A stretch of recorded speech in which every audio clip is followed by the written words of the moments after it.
Okay, we're working on this unit right here for somebody, and if you have a unit that won't start and there's no juice to the starter, most likely you take this cover off. There's a screw right here on the back.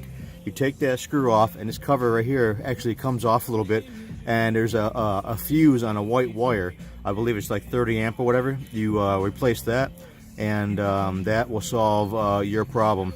The most likely cause is you got a battery issue, or you replaced a battery and it's the wrong type of battery. So if you got a bigger battery in there, then that's probably what's supposed to be in there.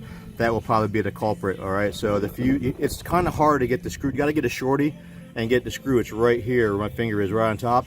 And there's one of them, I believe. Some of them have two, some have one. Unscrew it and just pull this back a little bit, and you can pull out the white wire. It's right here on top.